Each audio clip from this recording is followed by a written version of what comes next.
Bismillahirrahmanirrahim. Alhamdulillah, salatu salamu ala Rasulillah. Assalamu alaikum, my dear Muslims. Inshallah, I'm going to narrate to you a small story called Allah Will Protect Me. Once, Prophet Muhammad, peace be upon him, was taking rest under a tree when he was returning from an expedition and hung his sword from the tree. A non-Muslim person came quietly, took hold of the sword and said, addressing the Prophet, he said to him, "O Muhammad, now who will save you from my hand?" The Prophet heard it, rose up from his seat and said, "Allah will save me."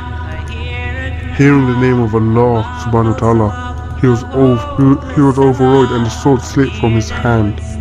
The Prophet, peace be upon him, rose up from his place, took the sword into his hand and questioned him, "Now who will save you from my hand?" He felt sorry and begged apology. The Prophet, peace be upon him, forgave him, and he was so impressed by the kindness that he was shown that he embraced al-Islam. Allahu Akbar.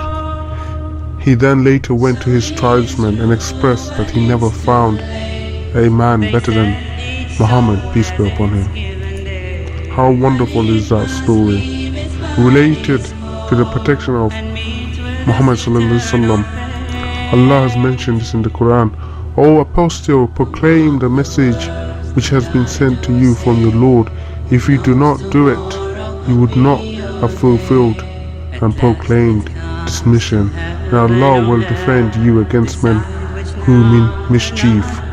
For Allah guides not those who reject faith." And this is mentioned in the Quran, chapter 5, verse 67. We must remember that protection comes from Allah subhanahu wa ta'ala only. Anything we do, we should always put our trust in Allah. Any tough situations that we get into, the first thing that we should remember is Allah subhanahu wa ta'ala, because verily He is the one that could relieve us from any situation. He is the one that has power over everything. He is the one that has the knowledge of the unseen. He is the one that knows what's going to happen to us before and after. He's the one who's not bound by time. He has unlimited power. He could take us away from any bad situation if He so wills. No matter how big, how strong your oppressor is, Allah can overpower. When we're walking alone in an alleyway, we should remember Allah subhanahu wa ta'ala. We should ask Allah subhanahu to protect us. When we're alone and scared, we should ask Allah to protect us. Who better to be our wali than Allah subhanahu wa ta'ala, our protector, our sustainer? Who better can it be? Even if you're the army, you're 10,000, 20,000, 50,000 men behind you to back you up. Allah alone can destroy them in 1 second. Then should we look for that 10,000, 20,000, 50,000 army? Or rather, should we look for Allah as our protector?